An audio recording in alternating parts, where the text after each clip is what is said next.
सदाशिवसमारम्भां शङ्कराचार्यमध्यमाम् अस्मदाचार्यपर्यन्तां वन्दे गुरुपरम्पराम्। ॐ श्रीगुरुभ्यो नमः। हरिः ॐ। पार्थाय प्रतिबोधितां भगवता नारायणेन स्वयं व्यासेन ग्रथितां पुराणमुनिनां मध्ये महाभारतम् अद्वैतामृतवर्षिणीं भगवतीम् अष्टादशाध्यायिनीम् अम्ब त्वामनुसन्दधामि भगवद्गीते भवद्वेषिणीम्। यं ब्रह्मा वरुणेन्द्ररुद्रमरुतस्तुन्वन्ति दिव्यैस्तवैः वेदैः साङ्गपदक्रमोपनिषदैः गायन्ति यं सामगाः। ध्यानावस्थिततद्गतेन मनसा पश्यन्ति यं योगिनः यस्यान्तं न विदुः सुरासुरगणा देवाय तस्मै नमः। ఓం శ్రీకృష్ణ పరబ్రహ్మణే నమః. స్మరవారం వారం కార్యక్రమంలో భగవద్గీత జ్ఞానయజ్ఞంలో 140వ రోజు అధ్యయనానికి మీ అందరికీ స్వాగతం. ధ్యానేనాత్మని పశ్యంతి కేచిదాత్మానమాత్మనా అన్యే సాంఖ్యేన యోగేన కర్మయోగేన చాపరే. ఇక్కడి నుంచి అంటే 25వ శ్లోకం నుంచి 35వ శ్లోకం వరకు జ్ఞాన సాధనలు, జ్ఞానఫల శ్లోకాలు. ఆత్మజ్ఞానం పొందడానికి కావలసినటువంటి సాధనలేమిటో, ఆత్మజ్ఞానం పొందితే కలిగే ఫలమేమిటో చర్చించబోతున్నాడు కృష్ణ పరమాత్మ. ఏ సాధకునికైనా ఉండాల్సినటువంటి అంతిమ లక్ష్యం ఆత్మజ్ఞానం. అందువల్ల ముందు ఆత్మజ్ఞానంతో మొదలు పెడుతున్నాడు. ఆత్మని ఆత్మనా ఆత్మానం పశ్యంతి. ఆత్మని అంటే హృదయంలో, సర్వవ్యాపకమైనటువంటి ఆత్మ నా హృదయంలో కూడా ఉంది. అందువల్ల దాన్ని నేను తెలుసుకోవడానికి ఎక్కడికో వెళ్ళాల్సిన అవసరం లేదు, నాలో తెలుసుకుంటే చాలు. యో వేద నిహితం గుహాయాం పరమే వ్యోమన్ అంటూ తైత్తిరీయం అంటుంది. ఆత్మానం పశ్యంతి. ఆత్మానం అంటే సచ్చిదానంద ఆత్మను. మొదటి ఆత్మ అర్థం హృదయంలో, హృదయాకాశంలో. ఇప్పుడు ఆత్మానం అంటే సచ్చిదానంద ఆత్మ.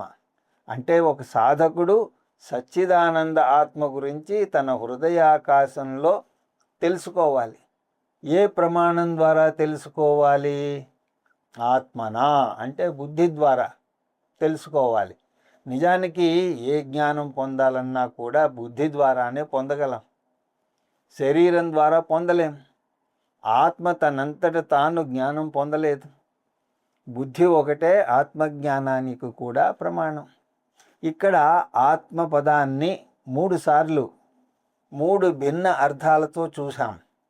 చిన్నప్పుడు నేర్చుకున్నటువంటి విభక్తి ప్రత్యయాలు గుర్తు తెచ్చుకుంటే ఈ విషయం అర్థమవుతుంది. పదాలు ఆత్మని అంటే సప్తమి విభక్తి, అందున్నన్ అంటే హృదయాకాశములో, హృదయాకాశమునందు.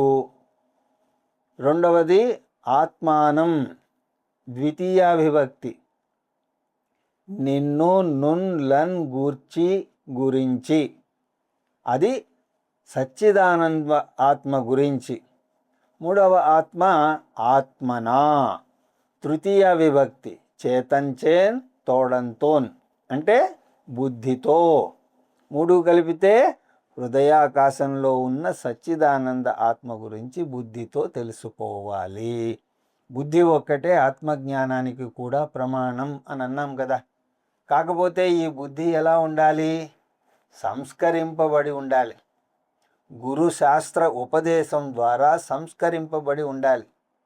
శాస్త్ర ఆచార్య సంస్కృత అంతఃకరణేనా. శంకరాచార్యుల వారు గురువు ద్వారా శాస్త్రాన్ని అధ్యయనం చేసి మనస్సును సంస్కరించుకోవాలి. అటువంటి మనస్సుతో ఆత్మజ్ఞానాన్ని పొందాలి అంటారు. ఆత్మజ్ఞానం అంతిమ లక్ష్యం అవ్వాలి. ఆత్మజ్ఞానం అంతిమ లక్ష్యం అయితే అది పొందడానికి ముందు ఎన్ని దశలు దాటి రావాలి? ఈ సాధనలను అనేక సందర్భాల్లో అనేక దశలుగా వర్ణిస్తారు. ఇక్కడ 5 దశలుగా సూచింపబడతాయి. ఆత్మజ్ఞానం పొందాలి అంటే ఒక వ్యక్తి 5 దశలు దాటుకుంటూ రావాలి. ఒక్కొక్క దశలో ఆటంకాన్ని దాటుకుంటూ వస్తాడు. ఆ ఆటంకాలను ప్రతిబంధకాలు అని అంటారు. ఆ ప్రతిబంధ నివృత్తి జరుగుతుంది. ఆ 5 సాధనలు అంతకుముందు కూడా మనం చూసాం. అవి కర్మయోగం, ఉపాసనాయోగం, శ్రవణం, మననం, నిధిధ్యాసనం. కర్మయోగం అంటే కర్మయోగ సాధనలో మనస్సులో ఉన్నటువంటి మలినాలను శుద్ధి చేసుకుంటూ వస్తాం. దాన్ని మల నివృత్తి అని అంటారు. ఏమిటా మాలిన్యాలు? రాగద్వేషాలు, కామ, క్రోధ, లోభ, మోహ, మదమాశ్చర్యాలు అనే భావోద్రేగాలు. కర్మయోగం ఇలాంటి మలినాలను పారద్రోలి చిత్తశుద్ధిని కలిగిస్తుంది. రెండవది ఉపాసనాయోగం. ఉపాసన అంటే సగుణ ఈశ్వర ధ్యానం. ఇది విక్షేప నివృత్తి చేస్తుంది. అంటే బహిర్ముఖంగా ఉన్నటువంటి మనస్సును అంతర్ముఖం చేస్తుంది. ఉపాసన చిత్త ఏకాగ్రతను కలగజేస్తుంది. మూడవది శ్రవణం. శ్రవణం అంటే క్రమం తప్పకుండా ఒక క్రమ పద్ధతిలో కొన్ని సంవత్సరాల పాటు ఒక సమర్థవంతమైనటువంటి గురువు వద్ద శాస్త్ర అధ్యయనం చేయటం. ఇది అజ్ఞాన నివృత్తి చేస్తుంది. అంటే అజ్ఞానాన్ని పోగొడుతుంది. నాలుగవది మననం.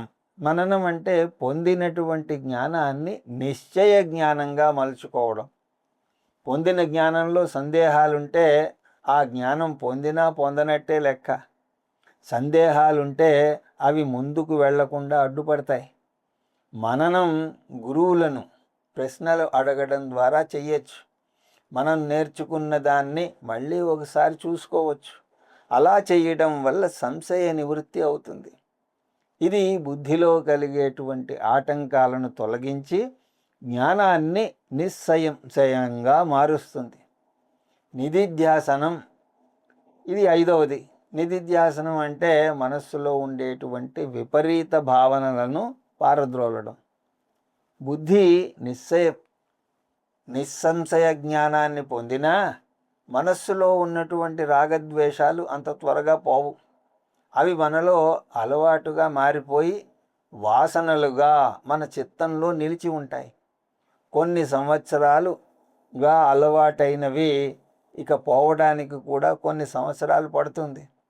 ఉదాహరణకు ఆందోళన, నిరాశ, నిస్పృహలు, ఆత్మన్యూన్యతాభావం, అభద్రతా భావన, అనుబంధం అన్నీ కూడా అనారోగ్యకరమైనటువంటి వాసనలు. నిధిధ్యాసలో ఈ వాసనలు లేదా ఈ విపరీత భావనలు పోతాయి. అంటే దీన్ని వాసనా నివృత్తి అని అంటారు. మళ్ళీ ఆ 5 దశలను టూకీగా చూస్తే కర్మేణ మల నివృత్తి, ఉపాసనేన విక్షేప నివృత్తి, శ్రవణేన అజ్ఞాన నివృత్తి, మననేన సంశయ నివృత్తి, నిధిధ్యాసనేన వాసనా నివృత్తి. ప్రతి ఒక్కరూ కూడా ఈ 5 దశలు దాటాల్సిందే. వీటిలో ఏదో ఒకటి ఎన్నుకోలేం, అన్నీ చేయాలి. ఒకవేళ ఎవరైనా ఈ జన్మలో మొదటి 2, 3 దశల వరకే సాధన చేసి ఈ ప్రయాణాన్ని కొనసాగించలేకుండా ఈ జీవితాన్ని చాలించాల్సిన వచ్చిందనుకోండి, అతని పరిస్థితి ఏమిటి? అతను వచ్చే జన్మలో మళ్ళీ మొదటి సాధన నుంచి మొదలు పెట్టాల్సిన అవసరం లేదు. తండ్రికి ఈ ఊరు నుంచి ఇంకో ఊరికి బదిలీ అయినప్పుడు ఇక్కడ 5వ తరగతి చదువుతున్న పుత్రుడు కొత్త ఊరికి మళ్ళీ మొదటి నుంచి వెళ్ళి మొదలు పెట్టాడు. అతను ఇక్కడి నుంచి ట్రాన్స్ఫర్ సర్టిఫికేట్ తెచ్చుకుని దాని ద్వారా కొత్త స్కూల్లో 6వ తరగతిలో చేరతాడు. అలాగే ఈ జన్మలో 3 సాధనలు దాటి మరణించినటువంటి వ్యక్తి కొత్త జన్మలో 4వ దశ నుంచి అందుకుంటాడు. మూడంటే అక్షరాల 3 దశలే అని ముగించాడు అని కాదు. ఏ దశలో ముగిస్తే ఆ తర్వాత దశని అందుకుంటాడు. అది 5వ దశ కూడా అవ్వచ్చు. ఆ దశలు కర్మయోగం, ఉపాసనాయోగం, శ్రవణ, మనన, నిధిధ్యాసనం అని మనం మర్చిపోకూడదు. ఈ 5 దశల్లో 4 దశలు ముగించుకుని వచ్చిన వారు ఈ జన్మలో 5 నుంచి అందుకోగలుగుతారు. అంటే గత జన్మలో సంస్కారాలు ఈ జన్మలో పునరావృతం అవటం చూస్తాం. అందువల్లనే కొంతమంది చిన్న వయస్సులోనే సంగీత విద్వాంసులు అయితే మరికొంతమంది చిన్న వయస్సులో విజ్ఞానులు అవుతూ ఉంటారు. అలా ఆధ్యాత్మిక సాధనలో పునర్జన్మ వాసన వల్ల ఈ జన్మలో గురువు అవసరం వాళ్ళకు ఉండదు. శ్రవణ మననాలు వాళ్ళకి అవసరం లేదు. అయితే ఇటువంటి వారిని చూసి నాకు కూడా 4 దశలు అవసరం లేదు అని అనకూడదు. అందరూ కూడా పూర్వజన్మ సుకృతంతో పుట్టరు. కొంతమంది ఓం ప్రథమంగా కర్మయోగం నుంచే మొదలు పెట్టక తప్పదు. కర్మయోగేన చాపరే పశ్యంతి. కొంతమంది కర్మయోగంతో మొదలు పెట్టక తప్పదు అంటున్నాడు కృష్ణ పరమాత్మ. అంటే వీరు 5 దశలు దాటుకుంటూ రావాలి. ఎందుకంటే వీరికి రాగద్వేషాలు లాంటి భావోద్వేగాలు చాలా తీవ్ర స్థాయిలో ఉంటాయి. ఇక్కడ కర్మయోగం అంటే ఉపాసన యోగం కూడా కలుపుకోవాలి. కృష్ణ పరమాత్మ ప్రత్యేకించి చెప్పలేదు, కానీ కర్మతో ఉపాసన తోడుగా ఉంటుంది. కొంతమంది కర్మయోగంతో కాకుండా ఉపాసన యోగంతో మొదలు పెట్టచ్చు. అందువల్ల కర్మయోగేనా అంటే మొదటి 2 దశలు అని వస్తాయి. అన్యే సాంఖ్యేన యోగేన. కొంతమంది 3, 4 దశల్లో మొదలు పెడతారు. అంటే వారు పూర్వజన్మలో కర్మ ఉపాసనలు చేసి ఉండి ఉంటారు. అందువల్ల వారికి చిన్న వయస్సులోనే ఆధ్యాత్మిక చింతన మొదలవుతుంది. వారు ప్రాపంచిక సుఖాల వైపు మొగ్గు చూపరు. అందువల్ల వారు సరాసరి 3వ దశకి లేకపోతే 4వ దశకి వచ్చేస్తారు. 3వ దశ శ్రవణం, 4వ దశ మననం అని చూసాం. మరికొంతమంది పుణ్యజీవులు ఉంటారు. వారు పూర్వజన్మలో 4 దశలు దాటేసి ఉండి ఉంటారు. తత్ర తం బుద్ధి సంయోగం లభతే పౌర్వదేహికం అని మనం 6వ అధ్యాయంలో చూసాం. పూర్వజన్మ జ్ఞానంతో వారికి సంబంధం ఉంటుంది. ఆ జ్ఞానం ఎలా పొందారో వారికి తెలియదు. అటువంటి వారు 5వ సాధన చేస్తే చాలు. ఏమిటది? ధ్యానేన ఆత్మని పశ్యంతి. ధ్యానం అంటే ఇక్కడ నిధిధ్యాసనం చివరి దశ. నిధిధ్యాసనంలో జ్ఞానం కొత్తగా పొందడు సాధకుడు. శ్రవణంలో పొందినటువంటి జ్ఞానాన్ని మననంలో నిశ్చయ జ్ఞానంగా మలుచుకుంటాడు. ఆ జ్ఞాన నిష్టలో నిలబడడానికి నిధిధ్యాసనం తోడ్పడుతుంది. జ్ఞాని స్థితప్రజ్ఞుడు అవుతాడు. తల్లి గర్భంలో ఉండగానే వామదేవుడనే ఋషి అహం బ్రహ్మాస్మి అని ప్రకటించాట అని ఐతిరేయోపనిషత్తులో వస్తుంది. తల్లికే బ్రహ్మజ్ఞానం లేదు, ఆయనకి ఎలా తెలుసు అంటే దానికి జవాబు ఇంతవరకు చూస్తూ వస్తున్నదే. వామదేవ ఋషి పూర్వజన్మలోనే చేయాల్సినటువంటి కృషి అంతా చేశారు. మొదటి 4 దశలు దాటేశారు. ఆయన కేవలం నిధిధ్యాసన చేస్తే చాలు. దీన్ని బట్టి ఈ 5 దశల్లో మనం ఇప్పుడు ఏ దశలో ఉంటే ఆ దశ నుంచి సాధన చెయ్యాలి. అన్యేత్వేవమజానంతః శ్రుత్వానేభ్య ఉపాసతే తేపి చాంతితరం త్యేవ మృత్యుం శృతిపరాయణాః. శ్రవణం అంటే వేదాంత శాస్త్రాన్ని అధ్యయనం చేయడం అని చూసాం. మన శాస్త్రాన్ని ప్రస్థానత్రయం అని అంటారు. అవి శృతి ప్రస్థానం అంటే ఉపనిషత్తులు, స్మృతి ప్రస్థానం అంటే భగవద్గీత, న్యాయ ప్రస్థానం అంటే బ్రహ్మసూత్రాలు. అహం బ్రహ్మాస్మి జ్ఞానాన్ని ఈ ప్రస్థానత్రయం బోధిస్తుంది. దాన్ని శ్రోత్రియ బ్రహ్మనిష్ట అయినటువంటి గురువు సమర్థవంతంగా ఒక క్రమ పద్ధతిలో క్రమం తప్పకుండా బోధిస్తాడు. అద్వైత వేదాంతాన్ని మామూలుగా తరగతిలో లౌకిక విద్య బోధించినట్టుగానే గురువు బోధిస్తాడు. ఇక్కడ ఈ శ్లోక సారాంశం, ఈ ఆత్మజ్ఞానాన్ని గురువు ఏ భాషలో బోధించినా, దేని నుంచి బోధించినా కూడా ఆత్మతత్వాన్ని అందించగలిగితే చాలు, దానిని శిష్యుడు పట్టుకోగలుగుతాడు అని వస్తుంది. అందుకోసమే ఎవరో నన్ను అడిగారు, ఫలానా ఆయన ఆత్మజ్ఞానానికి సంస్కృతం ఏమీ తెలియాల్సిన అవసరం లేదు అని అన్నాడు. అంటే దానికి సమాధానం ఈ శ్లోకంలో దొరుకుతుంది. అంటే ముందు చెప్పినట్టుగా ప్రస్థానత్రయం అధ్యయనం చెయ్యాలి అంటే అది చాలా సుదీర్ఘమైనటువంటి ప్రయాణం. అందువల్ల ఒక్కొక్క గురువు ఉపనిషత్తు ఒక్కొక్క మంత్రపరంగా బోధ చెయ్యకపోయినా తను ఈ ప్రస్థానత్రయాన్ని జీర్ణించుకుని తన బోధలో వాటి సారాంశాన్ని రంగరించి చెప్పినా మంచిదే. ఎందుకంటే వేదాంతం భాషకు మాత్రమే పరిమితం అవలేదు. వేదాంతం బోధకు ప్రాముఖ్యతనిస్తుంది. పూర్ణమద పూర్ణమిదం పూర్ణాత్ పూర్ణముదచ్యతే పూర్ణస్య పూర్ణమాదాయ పూర్ణమేవావశిష్యతే. ఈ శాంతి పాఠం జీవ ఈశ్వర ఐక్యాన్ని బోధిస్తుంది. జీవుడు పూర్ణం, ఈశ్వరుడు పూర్ణం అని అంటుంది. అంటే చైతన్యపరంగా జీవాత్మ పరమాత్మల ఐక్యం చూపిస్తుంది. దీని సారం గురువు చెప్తే శిష్యుడికి బాగా అర్థం అవుతుంది. అది ఏ భాషలోనైనా కావచ్చు, అతనికి కూడా మోక్షం వస్తుంది. ఆ భావాన్ని ఈ శ్లోకంలో చూపిస్తున్నాడు కృష్ణ పరమాత్మ. అన్యేతు, మరి కొంతమంది ఉంటారు, ఏవమజానంతః, వారు మన ప్రాథమిక గ్రంథాలు అయినటువంటి ఉపనిషత్తులను అధ్యయనం చేసి ఉండరు, లేదా ప్రస్థానం త్రయాన్ని కూడా నేర్చుకుని ఉండరు. ఏవం అంటే ఈ ప్రాథమిక గ్రంథాలను అజానంత నేర్చుకుని ఉండరు. కానీ దానికి బదులు ఏం చేస్తారు? అన్యేభ్య శ్రుత్వా, ప్రాథమిక గ్రంథాలు నేర్చుకుని వాటిలో ఉన్నటువంటి తత్వాన్ని జీర్ణించుకుని ఆ తత్వాన్ని తనదైనటువంటి శైలిలో ఒక క్రమ పద్ధతిలో చెప్పగలిగినటువంటి ఆచార్యుని దగ్గరికి వారు వెళ్తారు. ఆ ఆచార్యుడు ఏ భాషలో చెప్తాడు? ఏ భాషలో కావాలంటే ఆ భాషలో చెప్పే ఆచార్యులు మనకు ఉన్నారు.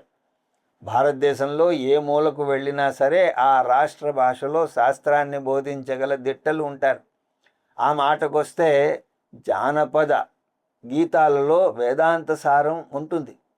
చివరికి చిన్నపిల్లలకు పాడే జోల పాటల్లో కూడా అవస్థాత్రయ సాక్షి చైతన్యం గురించి వస్తుంది.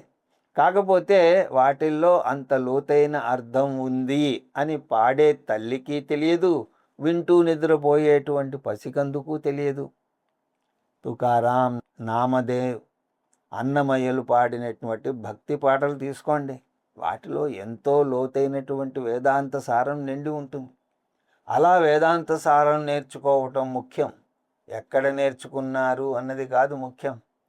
మన శ్రవణ నిర్వచనం ప్రకారం ఉపనిషత్తులు కొన్ని సంవత్సరాల పాటు నేర్చుకోకపోయినా వాటి సారాన్ని జీర్ణించుకుంటే అతను మోక్షాన్ని పొందుతాడు. దానికి భిన్నంగా కొన్ని సంవత్సరాల పాటు ఉపనిషత్తులను ఒక క్రమ పద్ధతిలో నేర్చుకుని కూడా వాటిని జీర్ణించుకోలేకపోతే అతను మోక్షాన్ని పొందలేడు. అందువల్ల చిన్మయానంద స్వామీజీ అంటూ ఉండేవారు, నువ్వు ఎన్ని ఉపనిషత్తులు నేర్చుకున్నావు అన్నది కాదు ముఖ్యం, ఎన్ని జీర్ణించుకున్నావు అన్నదే ముఖ్యం. అన్యేభ్య శ్రుత్వా ఉపాసతే, కొంతమంది వారి భాషలో నేర్చుకుంటారు. ఉపాసతే అంటే నేర్చుకుని జీర్ణించుకుంటారు. ఇక్కడ శృతి అంటే వేదాలు అని కాదు. ఇక్కడ శృతి అంటే గురువాక్య శ్రవణం. అంటే వారు శృతిని ప్రత్యక్షంగా వినకపోయినా గురువు మీద అంత శ్రద్ధ పెట్టుకుని గురువు చేసినటువంటి బోధను జీర్ణించుకుంటారు. తే అపి మృత్యుం తరంత్యేవా, అటువంటి వారు కూడా మృత్యువును జయిస్తారు, అంటే సంసారం నుంచి విముక్తిని పొందుతారు. ఎంత విశాలమైనటువంటి దృక్పథమో కదా. పూర్వకాలంలో వేదాలు జనబాహుళ్యానికి అందుబాటులో లేకపోయినా వాటి సారాంశం అన్ని వేళలా అందరికీ అందుబాటులో ఉండేది. ఉపనిషత్తును ప్రత్యక్షంగా నేర్చుకోకపోయినా దాని యొక్క సారాన్ని ఏ భాషలో నేర్చుకున్నా దాన్ని జీర్ణించుకుంటే సాధకుడు మోక్షం పొందుతాడు. ఆ సాధకుడు ఏ వర్ణానికైనా చెందవచ్చు. అంటే బ్రాహ్మణుడు, క్షత్రియుడు, వైశ్యుడు, శూద్రుడు ఎవరైనా కావచ్చు. లేదా ఏ ఆశ్రమానికైనా చెందినవాడవ్వచ్చు. అంటే బ్రహ్మచారి, గృహస్థు, వానప్రస్థ, లేదా సన్యాసుల్లో ఎవరైనా కావచ్చు. స్త్రీ పురుషుల్లో కూడా ఎవరైనా కావచ్చు. ఏ వయసు వారైనా కావచ్చు. అతను శ్రద్ధగా గురువాక్య శ్రవణం చేసి వేదాంత సారాన్ని వంటబట్టించుకుంటే మోక్షాన్ని పొందుతాడు.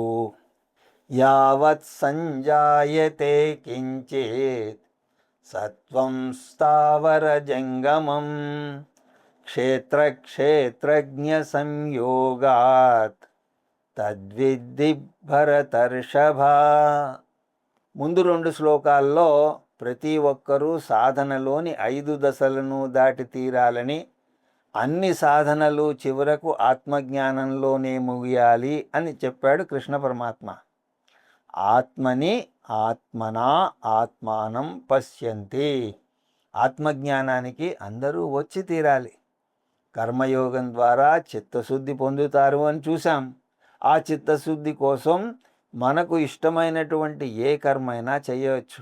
జపం చేయొచ్చు, పూజ చేయొచ్చు, సమాజ సేవ చేయొచ్చు, వేరే ఏదైనా చేయొచ్చు.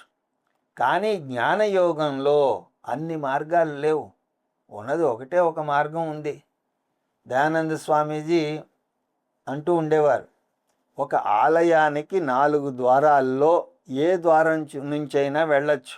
కానీ గర్భగుడిలోకి వెళ్ళడానికి మాత్రం ఒకే ఒక ద్వారం ఉంటుంది.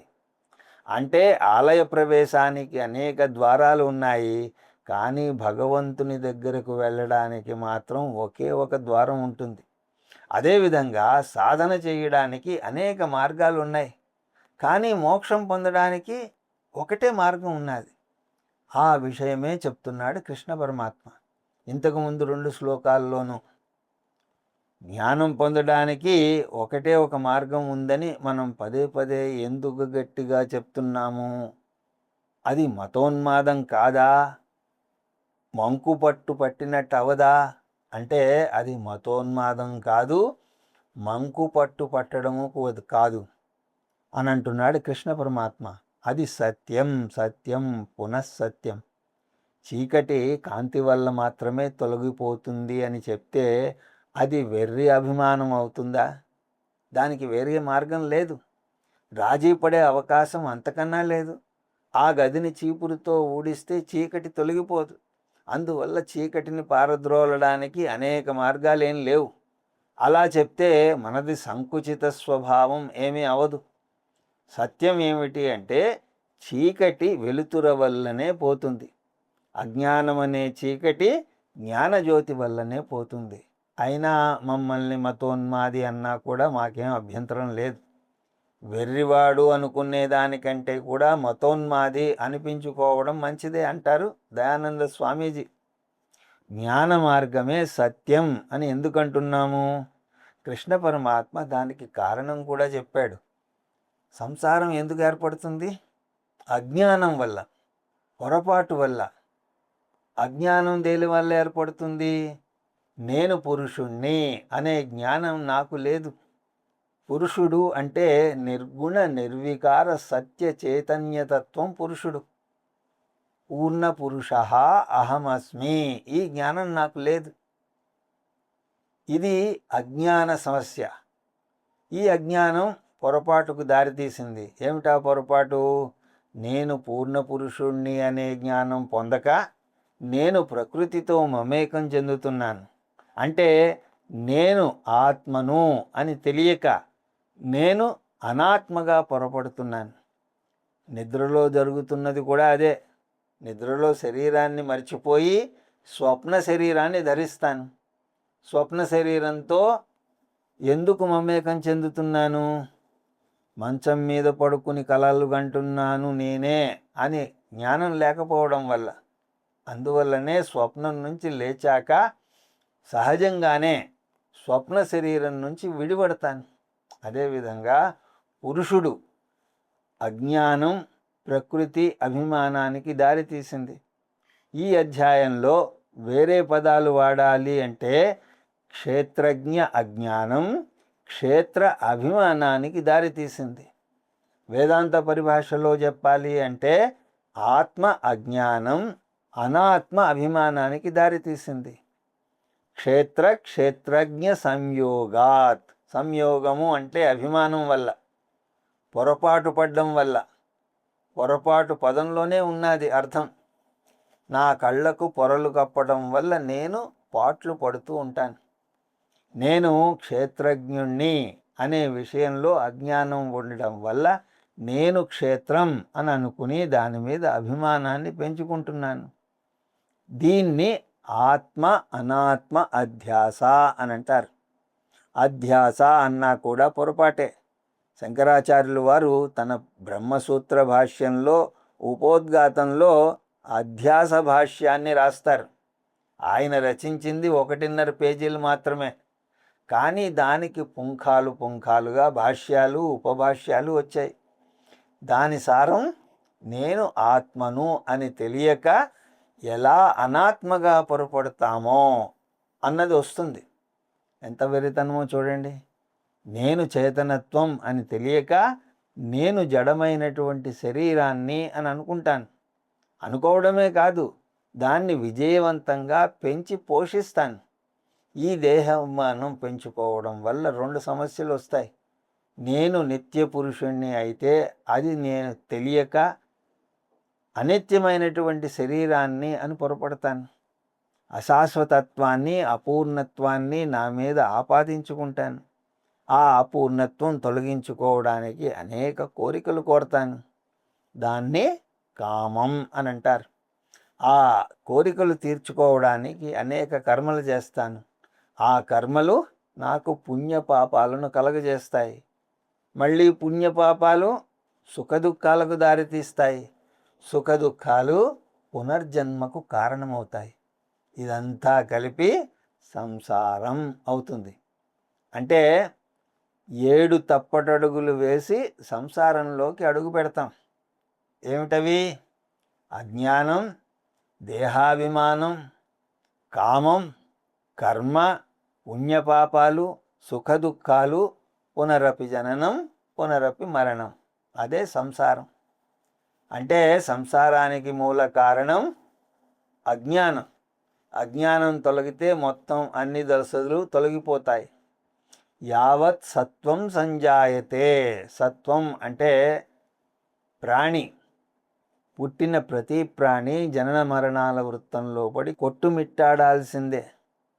స్థావర జంగమం, చరాచరాత్మకమైనటువంటి ప్రతి ప్రాణి కూడా, స్థావరం అంటే కదలనటువంటి చెట్లు, జంగమం అంటే కదిలేటువంటి జంతువులు, మనుష్యులు.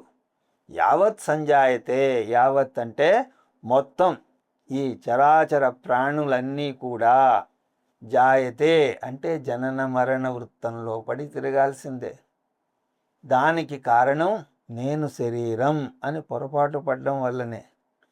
తత్విద్ది భరతర్షభా, ఓ అర్జున, ఈ దేహాభిమానం అనేది పొరపాటు అని, అది అజ్ఞానం వల్ల ఏర్పడినటువంటి పొరపాటు అని తెలుసుకో అంటున్నాడు కృష్ణ పరమాత్మ. ఒక పొరపాటు ఏర్పడాలి అంటే దానికి ముందు అజ్ఞానం ఉండాలి. అంటే అజ్ఞానం కారణం, పొరపాటు కార్యం అవుతాయి. పొరపాటు అజ్ఞానజనితం కాబట్టి పొరపాటును పారద్రోలాలి అంటే దాన్ని ప్రత్యక్షంగా పారద్రోలలేం. దానికి కారణమైనటువంటి అజ్ఞానాన్ని పారద్రోలాలి. ఒక చెట్టుని నాశనం చెయ్యాలి అంటే కేవలం దాని కొమ్మలు కొడితే చావదు. కొత్త కొమ్మలు మళ్ళీ పుడుతూ వస్తాయి. ఆ చెట్టుని కూటిక వేళ్లతో సహా పెకిలించి వేస్తేనే కానీ పూర్తిగా నాశనం అవ్వదు. అదేవిధంగా ఒక రోగాన్ని నయం చెయ్యాలి అంటే దాని లక్షణాలకు మందు ఇస్తే చాలదు, అది మళ్ళీ తిరగబెడుతుంది. ఆ రోగం యొక్క మూల కారణానికి మందు వేయాలి. ఈ విషయం రావణ వధలో మనం చూస్తాం. రావణాసురుడికి ఉన్నటువంటి 10 తలలను శ్రీరాముడు ఎన్నిసార్లు వధించినా సరే మళ్ళీ కొత్త తలలు పుట్టుకొస్తూనే ఉన్నాయి. అప్పుడు అగస్త్య మహాముని వచ్చి శ్రీరామునికి ఆదిత్య హృదయాన్ని బోధించాడు. ఆదిత్య హృదయం వేదాంత సారం. విభీషణుడు హృదయంలో ఉన్న అమృత భాండాన్ని కొల్లగెడితే దాని నుంచి పుట్టుకు వస్తున్నటువంటి తలలు రావు అని చెప్పాడు. బ్రహ్మాస్త్రంతో హృదయాన్ని నాశనం చేస్తే తలలు రావు. ఇదే సూత్రాన్ని మనకు అన్వయిస్తే తత్వమసి అనేటువంటి బ్రహ్మాస్త్రంతో హృదయంలో ఉన్నటువంటి అజ్ఞానాన్ని నాశనం చేస్తే తలలు అనే పొరపాట్లు పుట్టుకురావు. శాస్త్రం ప్రకారం మనస్సు హృదయంలో ఉంటుందని చూసాం. అందువల్ల బుద్ధిలో మార్పు వస్తే పొరపాటు తొలగిపోతుంది. ఇంకో విధంగా చెప్పాలి అంటే అజ్ఞానాన్ని తొలగిస్తే అజ్ఞానం పొరపాటును తొలగిస్తుంది.